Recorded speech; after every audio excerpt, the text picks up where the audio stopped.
Document Part 6. The lab was chaos. The escaped spider moved with terrifying speed, its massive body weaving between tables and equipment as it spread thick strands of silk across everything in its path. The corrosive silk dissolved metal and plastic alike, leaving behind a trail of destruction that sparked and hissed. Emily's heart pounded in her chest as she grabbed a fire extinguisher, aiming it at the nearest flare-up caused by exposed wiring. "We need to contain it," she shouted, her voice cutting through the noise. "Ryan, grab the ultrasonic emitter. Kale, Naira, help me block its path." Kale and Naira exchanged a glance before springing into action. Kale used his elongated appendages to push over a heaviest table, creating a makeshift barrier between the spider and the rest of the lab. Naira followed suit, her shimmering form glowing faintly red as she reinforced the blockade with pieces of broken machinery. Their movements were quick and coordinated, a stark contrast to their earlier tension. Meanwhile, Ryan scrambled to activate the ultrasonic emitter, a device designed to disrupt the spider's communication and immobilize them temporarily. He fumbled with the controls, his hands shaking as he adjusted the frequency settings. "Just a second," he called out, his voice strained. "I've almost got it." The spider paused for a moment, its 8 legs twitching as if sensing the impending threat. Then, with startling agility, it leaped onto the ceiling, clinging to the surface with ease. Its body pulsed faintly, emitting low-frequency vibrations that resonated through the room. The sounds seemed to grow louder, more insistent, as if the creature were rallying its remaining counterparts. Emily glanced nervously at the other containment units, where the 3 remaining spiders skittered restlessly inside their enclosures.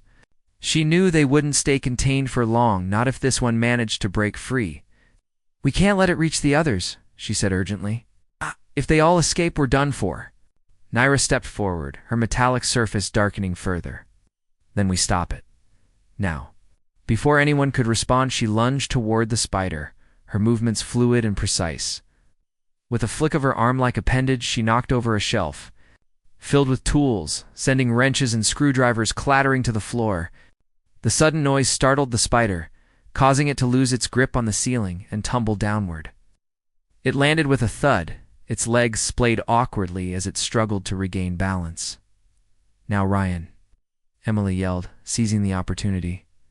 Ryan activated the ultrasonic emitter, pointing it directly at the spider. A high-pitched whine filled the air, growing louder with each passing second. The spider froze, its body trembling as the sound waves disrupted its internal processes. For a brief moment, it seemed to shrink back, its legs curling inward defensively. "It's working," Kale exclaimed, his glowing form brightening with hope. But the victory was short-lived. After a few seconds, the spider began to resist, its body vibrating violently as it fought against the sonic assault.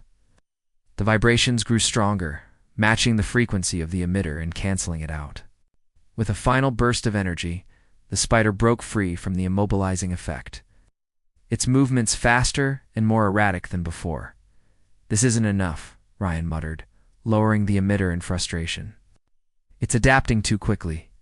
Emily clenched her jaw, her mind racing. They needed a new plan, and fast. The spider had already begun regenerating the damage caused by the ultrasonic waves, its body swelling slightly as it absorbed residual energy from the surrounding equipment. If they didn't act soon, it would only grow stronger. "Kale," Emily said sharply, turning to face him. "Do you remember how sensitive these spiders are to heat? We used it during your procedure. Can you generate enough thermal energy to weaken it?"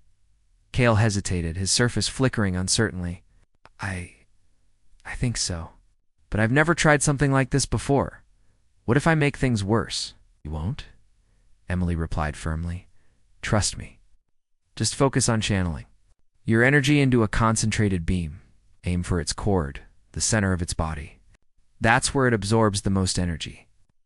Kale nodded slowly, stepping forward. His shimmering form began to glow brighter, pulsating with an intense golden light. He raised one of his appendages, directing the energy toward the spider.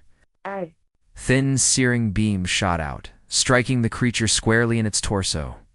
The spider recoiled, its legs thrashing wildly as the heat scorched its outer layer.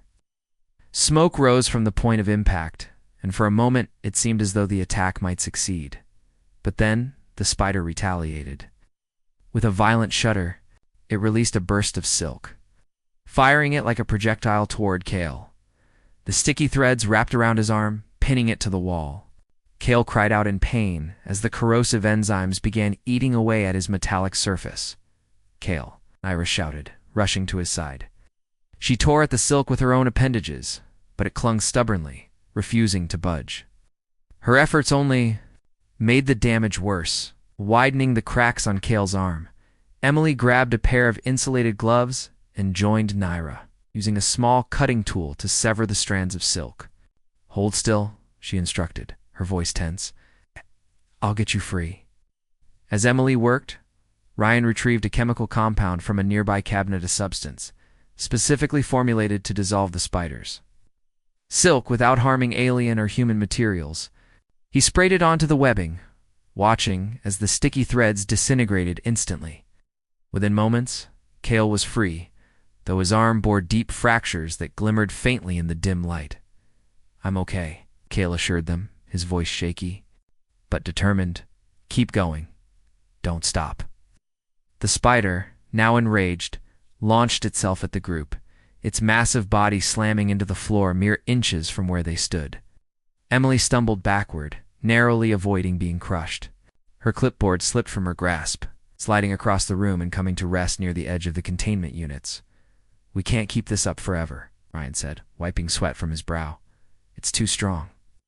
Emily's eyes darted around the lab, searching for anything they could use to their advantage.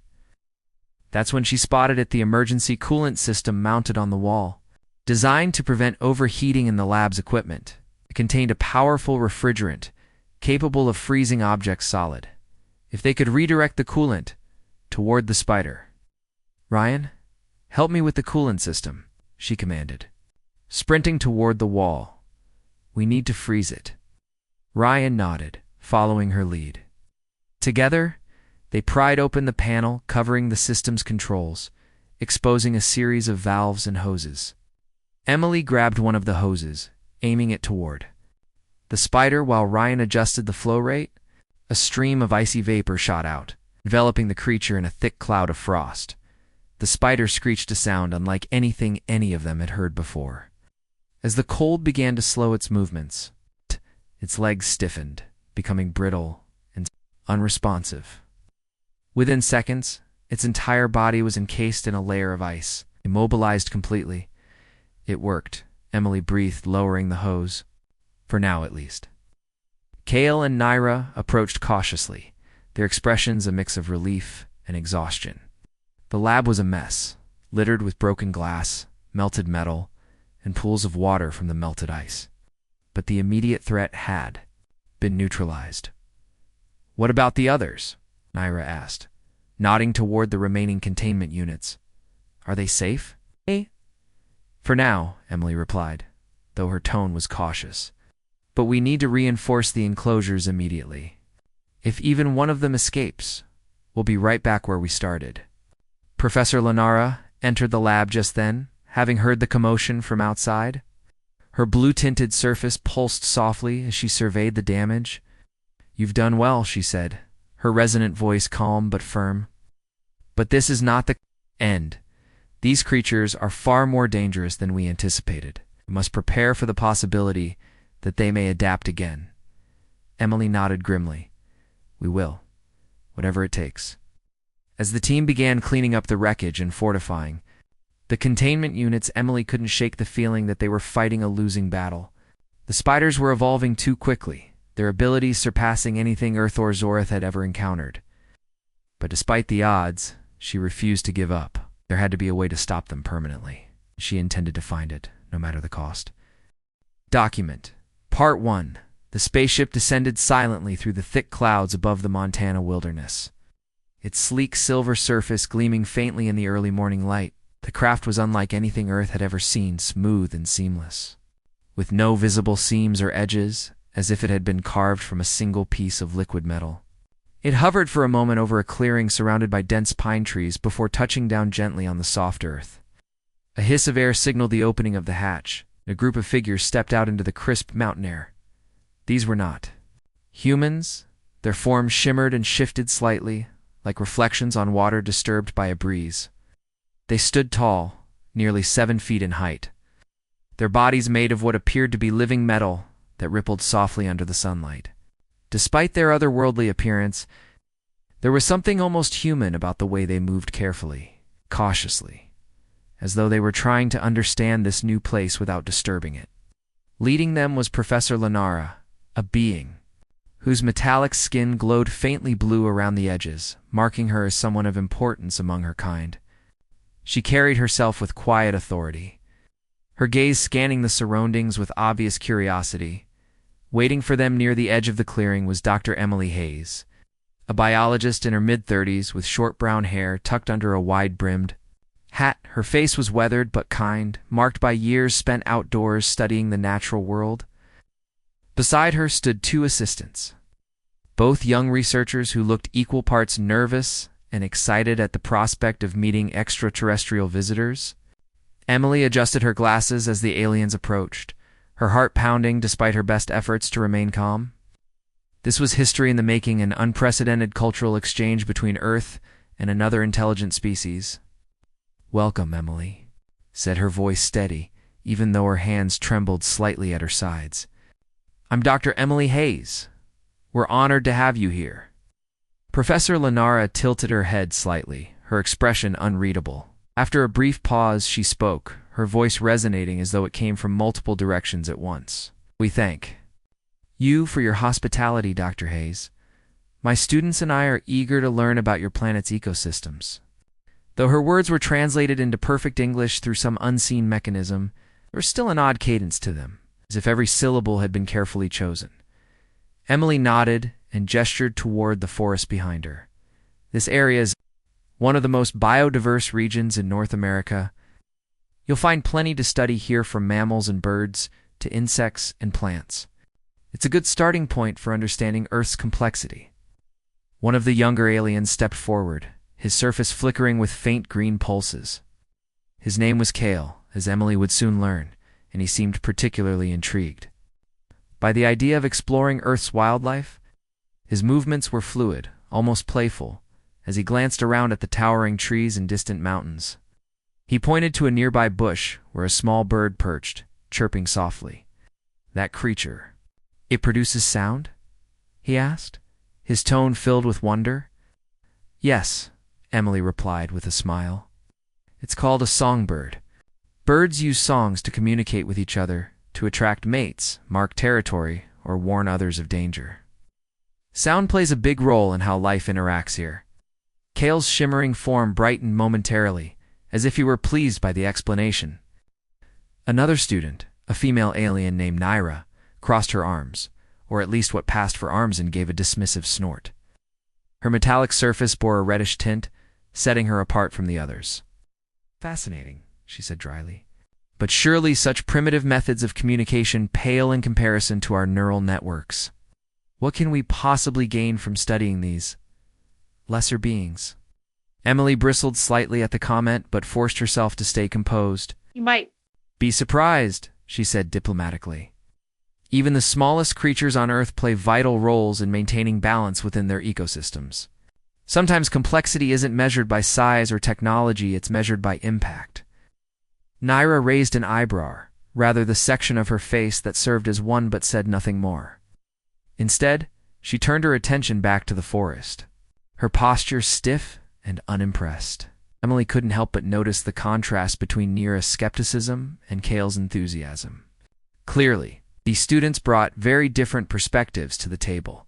As the group began walking toward the research facility, a modest cluster of cabins and labs nestled at the edge of the woods, Emily took the opportunity to explain more about the program. "Your visit is part of an initiative to foster mutual understanding between our species," she said. "Over the next few weeks, you'll participate in field studies, laboratory work, and discussions with Earth scientists. Our goal is to give you a comprehensive view of our planet's biodiversity while learning from your unique insights as well." Professor Lenara nodded approvingly. "It's an admirable endeavor," she said, "though I must admit my students may require patience. Some of them are less inclined to appreciate the nuances of biological systems. Emily chuckled softly. Don't worry. Patience is part of the job description when you're dealing with nature and people. The walk to the facility gave everyone a chance to take in the sights and sounds of the Montana wilderness. The air smelled fresh, tinged with the scent of pine needles and damp soil. Birds flitted between branches overhead, and the occasional rustle of leaves hinted at squirrels or rabbits darting through the underbrush. To Emily, it all felt familiar and comforting, but to the aliens, it was utterly alien. Every sound, every movement seemed to catch their attention, prompting questions or observations. When they finally reached the main cabin, Emily ushered the group inside, where tables covered in maps, specimens, and scientific instruments awaited them. One corner of the room held a large terrarium housing a variety of insects, including beetles, ants, and several tiny spiders. Emily motioned for the aliens to gather around. Today we'll start with one of Earth's most fascinating groups of organisms and insects. Specifically, I want to introduce you to spiders. At the mention of spiders, Cale leaned closer, his glowing surface pulsing with interest. Naira, however, rolled her eyes, or did whatever equivalent gesture her species used to convey boredom. Spiders? Really? She muttered.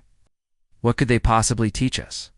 Emily ignored the remark and focused on Cale, who seemed genuinely eager to learn. Spiders are incredible hunters, she explained. They weave intricate webs to trap prey, inject venom to immobilize it, and sometimes even use silk to glide through the air. And despite their small size, they play a crucial role in controlling insect populations. Without them, entire ecosystems could collapse. She picked up a magnifying glass and pointed it at the terrarium. Inside, a spider smaller than a grain of rice scurried across a leaf. This particular species is called Patou de Gua. It's the smallest known spider on Earth, measuring less than 0.5 millimeter in length. But don't let its size fool you. It's just as efficient a predator as any larger spider. Cale crouched down to get a better look, his shimmering form reflecting the faint glow of the terrarium lights. Amazing, he murmured. Such a tiny creature, yet so perfectly adapted to its environment. Naira scoffed again. Adapted, perhaps, but hardly impressive. If it were truly advanced, it wouldn't rely on brute force and instinct. Emily resisted the urge to argue, instead choosing to focus on Cale's enthusiasm. Would you like to see it up close?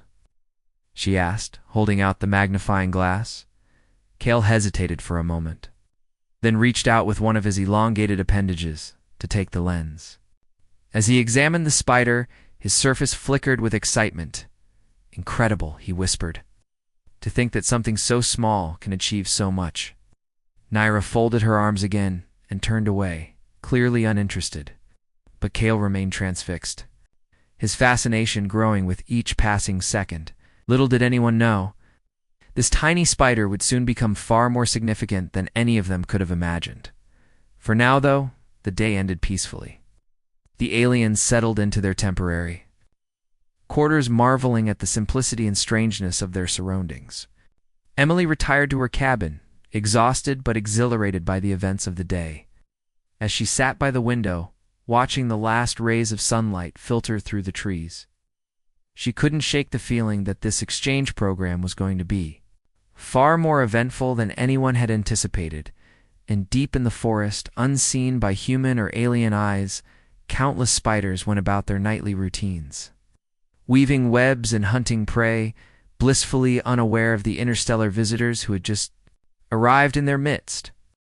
Document Part 2. The next morning dawned bright and clear, the golden sunlight streaming through the tall pine trees as the alien students gathered outside the research facility.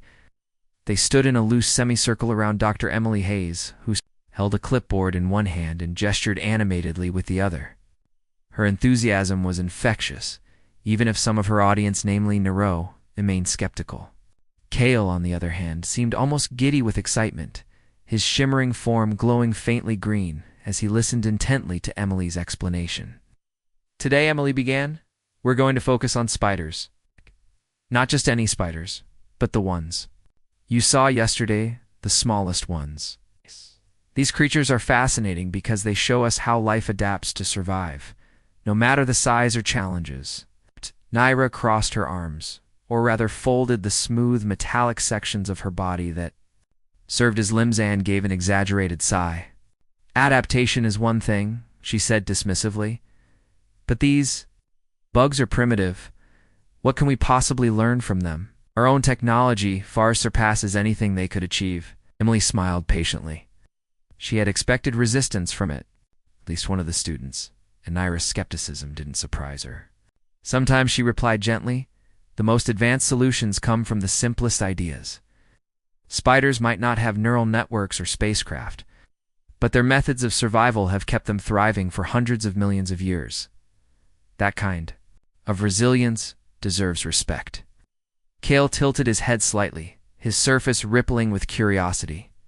How do they survive? He asked. They're so small. How do they compete with larger animals? Great question, Emily said, her eyes lighting up.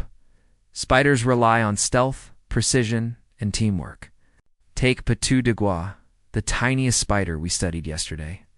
It may be tiny, but it's a master hunter. Its web is nearly invisible, and its movements are so quiet that prey rarely notices it until it's too late.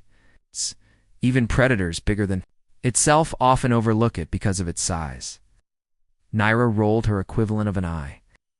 Sounds like hiding, not hunting, she muttered under her breath. Emily ignored the comment and continued. Survival isn't always about brute strength. Sometimes it's about being clever. Spiders use their silk for more than just catching food. Some species use it to glide through the air, travel long distances, or protect their eggs. Then, there's the venom. They don't need claws or teeth when a single bite can paralyze their prey. Kale leaned forward, clearly captivated. Venom? From something so small? Emily nodded. Exactly. A single drop of venom from certain spiders can immobilize insects much larger than themselves. It's all about efficiency. Every part of a spider's body is designed to help it thrive in its environment. To demonstrate, Emily led the group over to a large terrarium set up near the edge of the clearing. Inside, several small spiders scurried. Across leaves and twigs, their movements quick and deliberate. She pointed to one particularly active specimen. Look closely. See how it moves. Notice how it pauses every few steps, testing the air with its legs.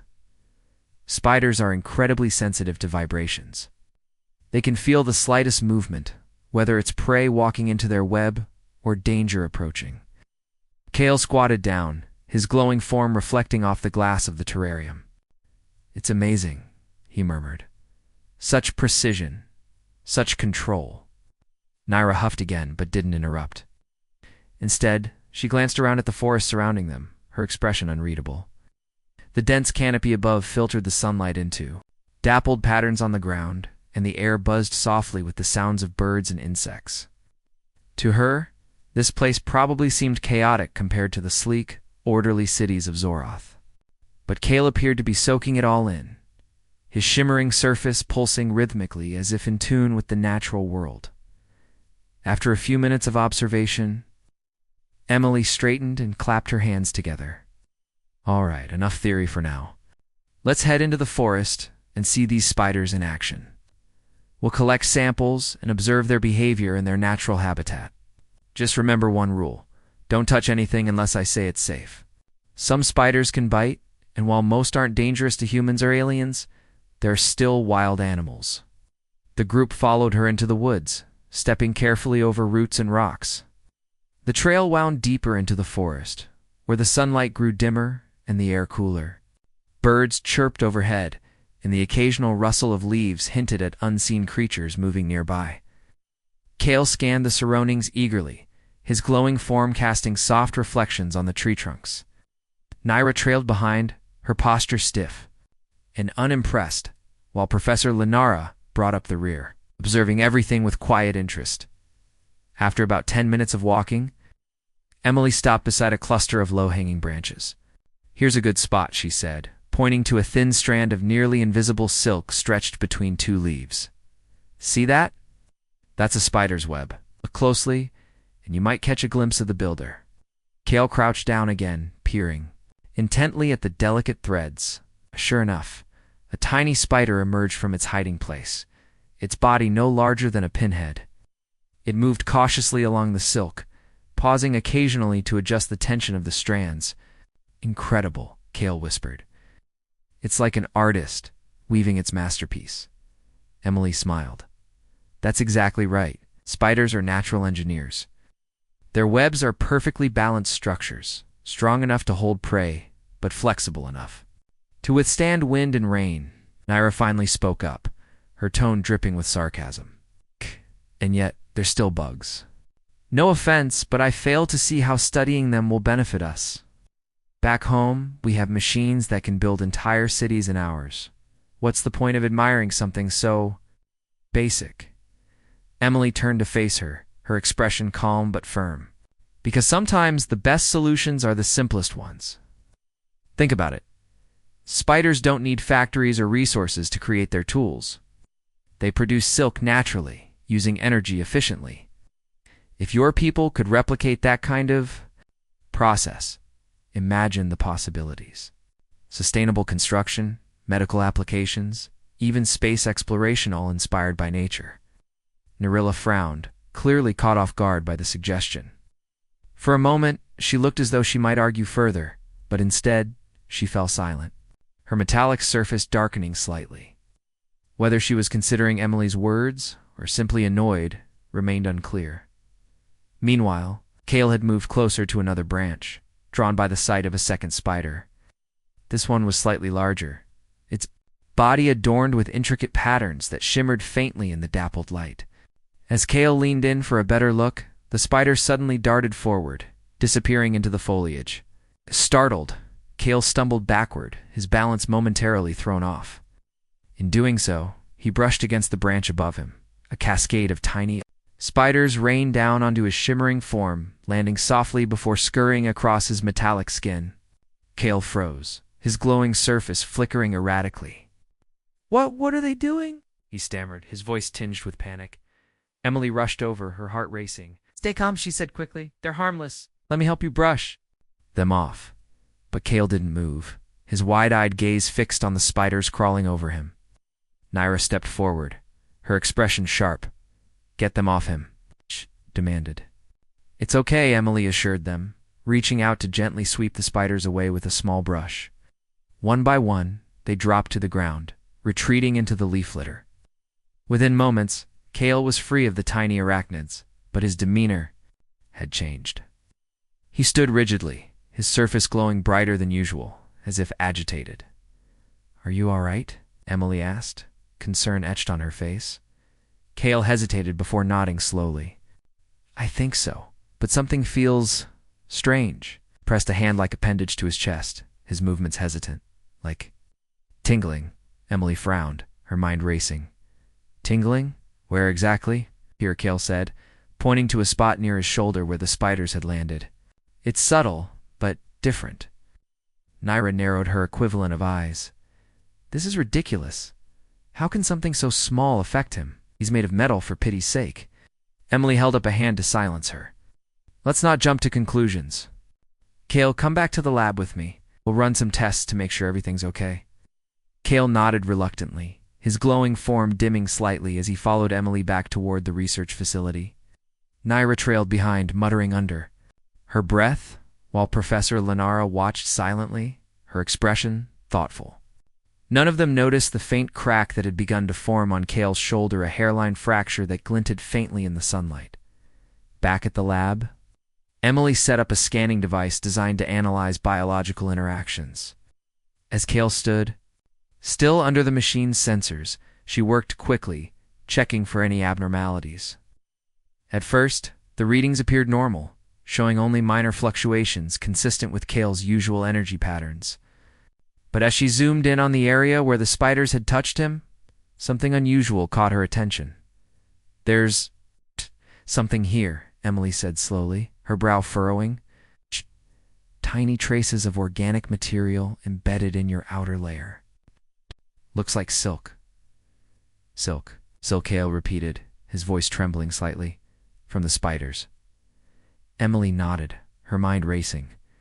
"It seems so. But it's not just sitting on the surface, bonding with your structure somehow, integrating itself. That's what I intend to find out, Emily replied firm.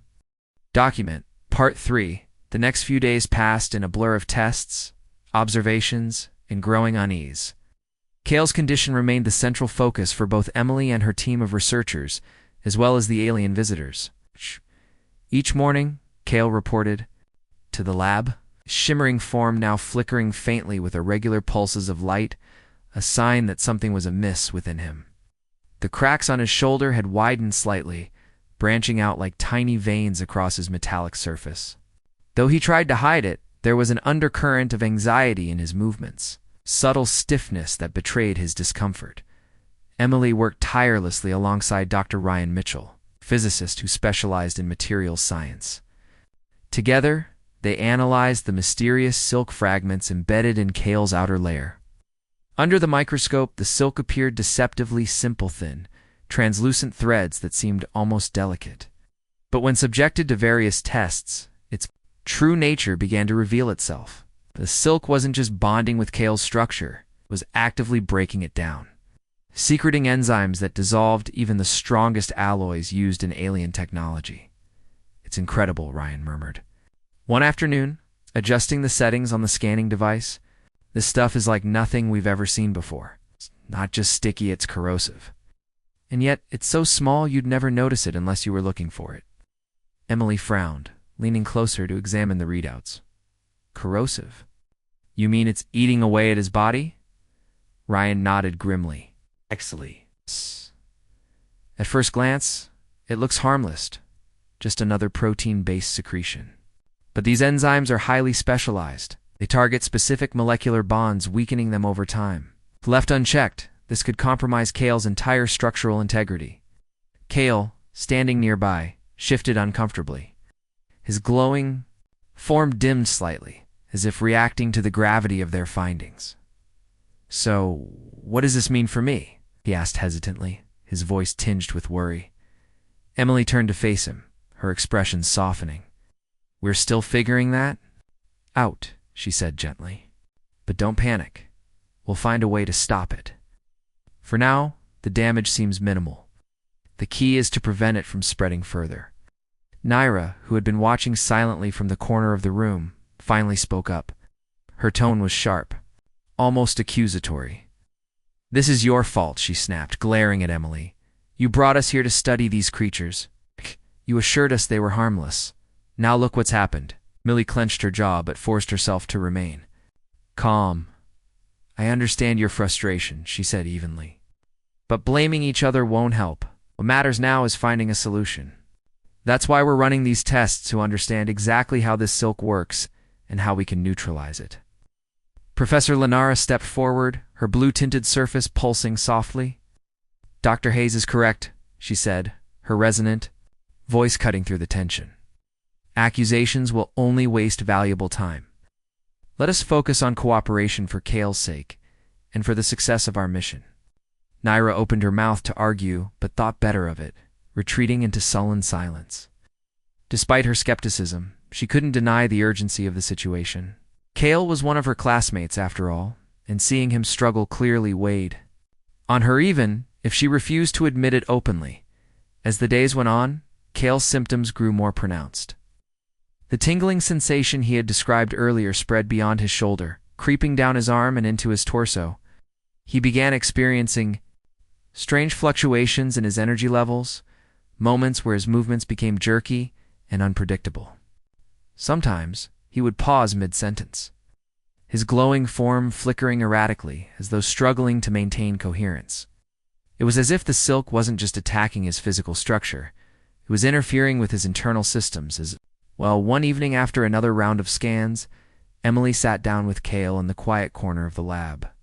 The rest of the team had gone home for the day, leaving the two of them alone.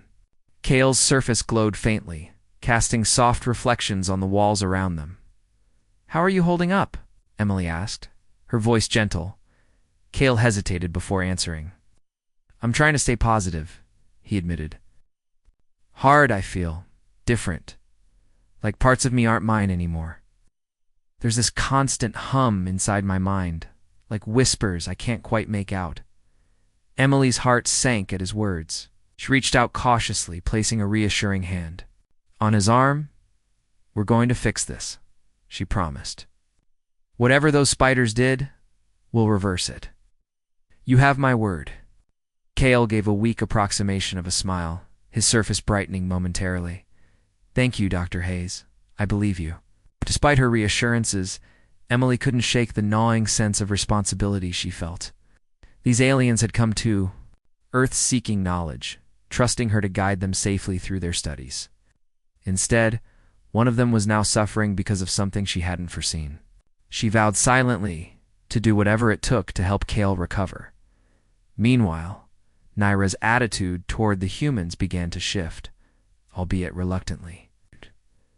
While she still harbored doubts about Earth's value as a learning environment, she couldn't ignore the dedication Emily and her team showed in addressing the problem. Late one night, as Emily pored over data in the lab, Naira approached her hesitantly. "Dr. Hayes," she began, her tone less confrontational than usual. "May I ask you something?" Emily looked up, surprised by the rare display of politeness. "Of course, what is it?" Naira hesitated, her metallic surface darkening slightly. "Why are you helping us? Why does this matter so much to you?" Emily set down her notes and leaned back in her chair, considering the question. "Because it's my job," she said simply. "As a scientist, I'm here to learn and to solve problems. But more than that, I care about people or beings. In this case, when someone is in trouble, I want to help. It's just who I am." Naira studied her for a moment, her expression unreadable. "You humans are strange," she said. "Finally, your planet is chaotic, your creatures dangerous. Yet you act as though everything is connected, as though every life has meaning." Emily smiled faintly. "Maybe we are strange. But isn't that what makes life interesting? Even the smallest spider plays a role in its ecosystem. Without it, the balance would be disrupted." Naira didn't respond immediately, but her posture softened slightly, as if she were mulling over Emily's words. For the first time since their arrival, there was a hint of respect in her gaze, not enough to erase her skepticism entirely, but enough to suggest a shift in perspective. By the end of the week, the team made a breakthrough analysis. They discovered that the silk's corrosive properties could be counteracted using a combination of heat and ultrasonic vibrations. The high-frequency sound waves disrupted the enzyme's ability to break down molecular bonds effectively, halting the spread of the damage. With this new information, Emily and Ryan devised a plan to remove the silk from Cale's body completely. "It won't be easy," Ryan warned during a meeting with the group. "The process will likely cause some discomfort. But if we act quickly, we can prevent any permanent harm." Cale nodded resolutely, his surface glowing brighter with determination. "Do it," he said firmly. "Whatever it takes." Preparations for the procedure began immediately. A containment chamber was constructed in the lab, equipped with specialized equipment designed to generate the necessary heat and sound frequencies. As the team worked, Cale spent hours meditating in his quarters, focusing on maintaining his composure.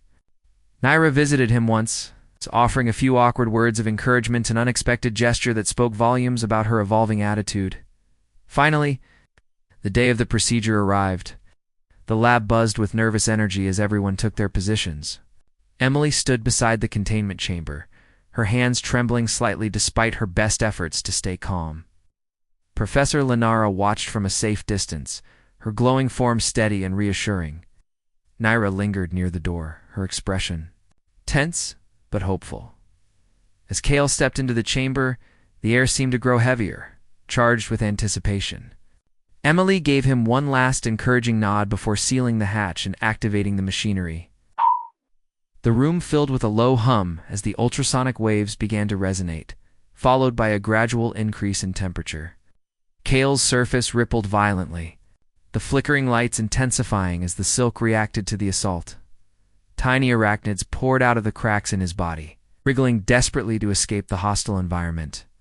Emily and Ryan monitored the process closely, adjusting the settings as needed to ensure maximum effectiveness. Sweat dripped down Emily's forehead, her eyes glued to the monitors as the readings fluctuated wildly. Minutes stretched into what felt like hours. Just when it seemed the procedure might fail, the flow of spiders slowed, then stopped altogether.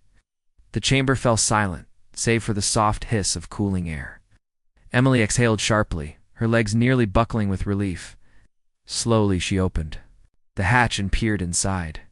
Cale stood motionless, his surface dim but stable. The cracks had sealed themselves, and the telltale glow of health returned to his form.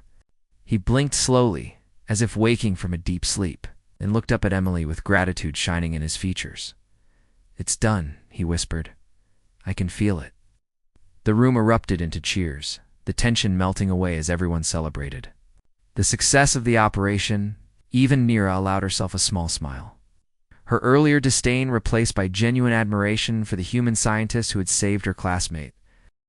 Document Part 4. The relief in the lab was palpable.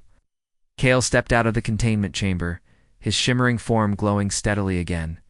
The cracks and fractures that had marred his surface now sealed. The procedure had worked, at least on the surface. Everyone present felt a collective sense of accomplishment, knowing they had pulled Cale back from the brink of something far worse. But even as the team celebrated their success, Emily couldn't fully relax. Her mind kept circling back to the lone spider she had spotted slipping away during the chaos. She glanced around the lab, eyes scanning the corners and crevices where shadows pooled. The escaped spider was tiny, barely visible to the naked eye, but its resilience worried her. If it could survive the intense heat and ultrasonic waves inside the chamber, what else might it be capable of? She decided not to mention it yet. There was no point alarming everyone when there was still so much uncertainty. Cale, meanwhile, seemed overwhelmed with gratitude. He approached Emily, his movements smooth and fluid once again. "Thank you," he said softly, his voice carrying genuine warmth. "I don't know how to repay you for what you've done." Emily smiled, though her thoughts were elsewhere. "You don't owe me anything," she replied kindly. "Just focus on getting better. That's all that matters."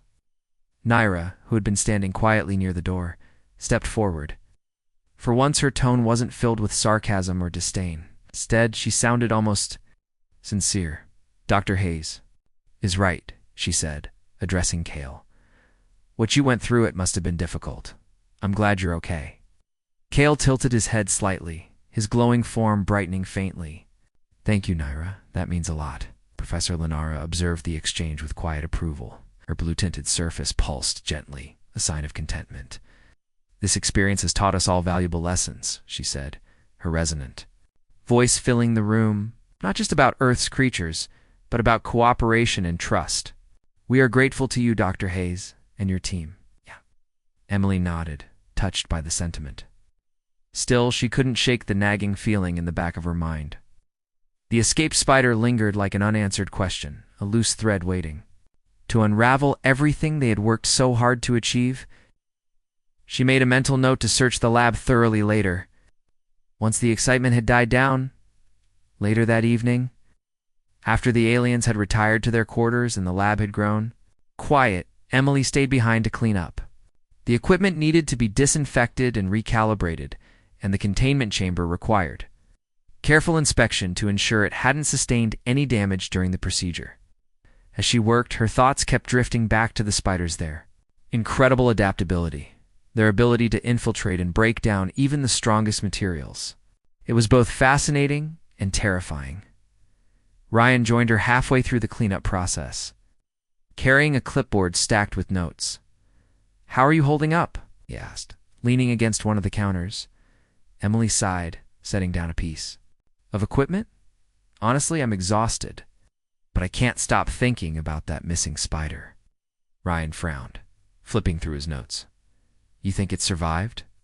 "I know it did," Emily replied firmly. "I saw it slip away during the procedure. It's small, yes, but we already know how resilient these things are. If it finds a way to feed or worse, reproduce, we could have a real problem on our hands." Ryan rubbed the back of his neck, clearly uneasy. "Do you want to tell the others?" "Not yet," Emily said quickly. "There's no reason to panic them until we know more. Besides, Cale's been through enough. Let's give him some time to recover before we drop another bombshell." Ryan nodded in agreement, Fair enough. So what's the plan? Emily grabbed a flashlight and began inspecting the edges of the lab. We start by searching every inch of this place. If that spider is still here, I want to find it before it causes any more trouble. Out. Checking under tables, behind cabinets, and along the walls. They used magnifying glasses and specialized sensors to detect even the slightest movement or vibration. The work was tedious, but neither of them complained. The stakes were too high to leave anything to chance. Finally, as they examined the base of a filing cabinet near the far corner of the room, Emily spotted something, a faint glimmer of silk, stretched across a narrow gap between the wall and the floor. She crouched down, shining her flashlight into the crevice. Sure enough, there it was, the escaped spider, slightly larger than before, its body glistening faintly in the light. "It's here," Emily whispered, her voice tense. "And it's grown." Ryan knelt beside her, peering into the gap. "How is that possible? It's only been a few hours." Emily shook her head, her expression grim. "These spiders aren't just corrosive, they're opportunistic. They feed on energy, remember? This one probably absorbed residual power from the equipment in the lab. It's adapting faster than we thought." The spider twitched, sensing their presence. Its legs moved with unnerving speed as it scurried deeper into the crevice, disappearing from view. Emily reached for a container designed to hold specimens, her hands steady despite the adrenaline coursing through her veins. "We need to catch it," she said firmly. Now, Ryan handed her a pair of tweezers and positioned himself nearby, ready to assist. Slowly, carefully, Emily maneuvered the tools into the tight space, trying to coax the spider out without startling it further. The creature resisted at first, retreating farther into the shadows, but patience paid off. After several minutes of delicate maneuvering, Emily managed to trap it inside the container. She held it up to the light, studying the spider closely. It was noticeably bigger now, its body nearly twice the size it had been earlier. Its movements were sharper, more deliberate, as if it had gained strength and intelligence in a matter of hours. Emily felt a chill run down her spine. "This isn't good," Ryan muttered, staring at the spider. "If it keeps growing at this rate," "I know," Emily interrupted, cutting him off. "But we'll deal with it. First, we need to figure out how to neutralize it permanently. Whatever we do, we can't let it escape again." The next morning, Emily called an emergency meeting with Professor Lenara and the alien students. She knew she couldn't keep the escaped spider a secret any longer, not after seeing how quickly it had adapted. The group gathered in the main cabin, their expressions ranging from curiosity to concern as Emily explained the situation. "There's something you need to know," she began, holding up the sealed container. Inside, the spider skittered restlessly, its movements eerily precise. During the procedure to remove the silk from Kale, one of the spiders escaped. "At first I thought it was harmless, it was so small, barely noticeable. But last night we found it again. It's changed." Nira's metallic surface darkened slightly, her equivalent of furrowing her brow. "Changed how?" Lee set the container down on the table, ensuring it was secure. "It's grown a lot, and it's stronger, faster. These spiders aren't just corrosive. They're adaptive. They feed on energy, which means they can thrive in environments like labs or spacecraft. If this one escapes, it could pose a serious threat to both Earth and Zoroth." Kale leaned forward, his glowing form flickering faintly. "So what happens now?" Emily took a deep breath, choosing her words carefully. "We need to study it, understand exactly how it's evolving and why. Once we have enough data, we'll figure out how to neutralize it completely. Until then, we need to keep it contained and keep everyone safe." Professor Lenara nodded solemnly. "Your caution is wise, Dr. Hayes. We will assist however we can." Ira crossed her arms, or rather, folded her limbs tightly and gave Emily a sharp look. "You expect us to trust you after this? You hid the truth from us?" "I didn't hide it to deceive you," Emily replied calmly. "I wanted to confirm my suspicions before raising unnecessary alarm. Trust me, I understand the gravity of the situation. That's why I'm telling you now." Naira didn't respond immediately, but her posture softened slightly as if she were weighing Emily's words. Finally, she nodded curtly. "Fine, but we're watching you." With the truth out in the open, the group turned their attention to the task at hand. Over the next few days, Emily and her team worked alongside the alien visitors to analyze the captured spider. They discovered that its rapid growth was fueled not only by energy absorption, but also by its ability to metabolize certain metals and alloys. This explained why it had thrived in the lab environment, feeding on traces of alien technology left behind during the previous experiments. As they delved deeper into their research, tensions began to ease. Even Nira, who had initially been the most resistant, started contributing ideas and insights. Her skepticism gave way to cautious curiosity, and she worked closely with Ryan to develop new containment strategies. Kale, meanwhile, threw himself into the project with renewed vigor, eager to make up for the trouble he had inadvertently caused. Despite the progress, Emily couldn't shake the feeling that they were playing catch-up. The spider continued to grow, its behavior becoming increasingly erratic. It tested the limits of its container, pressing against the walls with surprising force. One night, as Emily monitored its activity, she noticed something strange, vibrations emanating from within. The enclosure, almost like whispers. She leaned closer, frowning. Was it communicating? Could spiders Eve? Document. Part 5. The vibrations coming from the spider's container grew stronger with each passing day. Emily and her team monitored it closely, their initial curiosity giving way to growing unease. The creature wasn't just growing, it was changing in ways that defied explanation. Its body expanded rapidly, doubling in size within a matter of hours. Its movements became more deliberate, almost calculated, as if it were testing its environment for weaknesses. And those strange vibrations, low-frequency hums that resonated through the labs seemed to carry a pattern, like some form of communication. Kale watched the spider intently, his shimmering form flickering faintly with concern. "It's learning," he murmured one afternoon, standing beside Emily as she adjusted the sensors on the containment unit. "Every time it hits the barrier, it learns something new." Emily nodded, her brow furrowed in concentration. Right. It's adapting faster than we can anticipate. But what is it trying to achieve? Is it just looking for a way out, or is there more to it?" Nira stepped forward, her metallic surface glowing faintly red, a sign of agitation. "This is exactly why I warned you about Earth's creatures," she said sharply. "They're unpredictable, dangerous. Look at what this thing has done already. What happens when it breaks free?" "We won't let it get that far," Emily replied firmly, though her voice betrayed a hint of doubt. "We've reinforced the container multiple times. It won't escape, not if we stay vigilant." Professor Lenara moved closer, her blue-tinted surface pulsing softly. "Dr. Hayes is correct. Fear will only cloud our judgment. We must focus on understanding this creature, not reacting to it with panic."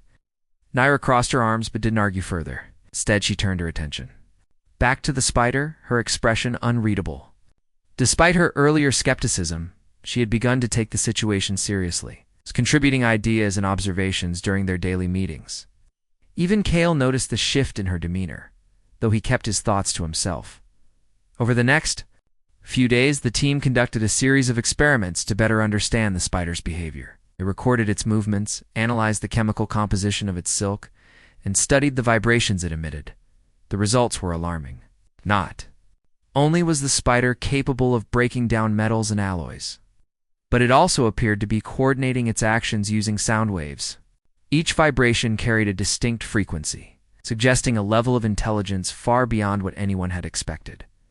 "This isn't just instinct," Ryan muttered one evening as he reviewed the data. "It's strategy. This thing knows what it's doing." Camille leaned over his shoulder, scanning the readouts. "If it's communicating, then it might not be acting alone. Could there be others like it? Other spiders that escaped without us noticing?" Ryan hesitated before answering. "It's possible. If they're working together, if they're sharing information, somehow we could be dealing with a much bigger problem." The thought sent a chill through the room. Up until now, the team had assumed the escaped spider was an isolated incident. But if there were more of them, hidden somewhere nearby, The consequences could be catastrophic. Alien technology was advanced, yes, but even the strongest materials could fall apart under sustained exposure to the spider's corrosive enzymes.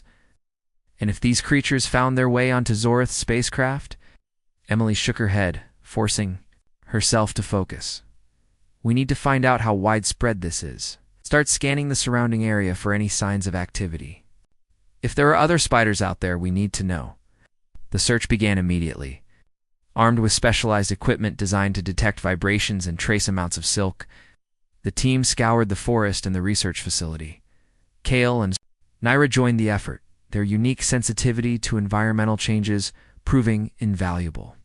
Together, they combed through every inch of the property, checking trees, bushes, and even the undersides of rocks. The work was exhausting, but no one complained. Everyone understood the stakes. By midday, they had uncovered evidence of at least 2 additional spiders. Both were significantly larger than the original specimen, their bodies swollen with absorbed energy. One had burrowed into the foundation of the main cabin, while the other had taken refuge inside a piece of abandoned machinery near the edge of the clearing. Neither showed any signs of aggression, at least, not yet, but their presence confirmed Emily's worst fears. These things are everywhere, Naira said grimly, her voice tinged with frustration. How could we have missed them? It's not your fault, Emily assured her. They're small, fast, and incredibly good at hiding. Even the best detection systems might struggle to pick them up unless they're actively moving. Kale knelt beside one of the spiders, studying it carefully. What should we do with them? He asked. Can't just leave them here. No, we can't, Emily agreed. But capturing them won't be easy. They've grown to big end.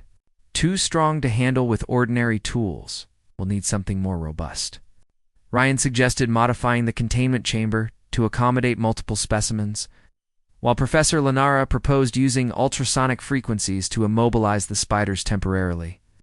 Working together, the team devised a plan to lure the creatures into traps baited with energy sources, then transport them safely to the lab for further study. The operation took nearly 2 full days to complete. Each spider required careful handling, as even brief contact with their silk could cause damage to both human and alien equipment. Several times the team came dangerously close to losing control of the situation, especially when one of the spiders managed to break free from its trap and flee into the woods. It took hours of relentless pursuit to recapture it, with Kale and Naira playing key roles in cornering the creature and guiding it back toward the containment unit. When the final spider was secured, everyone breathed a collective sigh of relief. The lab was now home to 4 specimens, each housed in its own reinforced enclosure.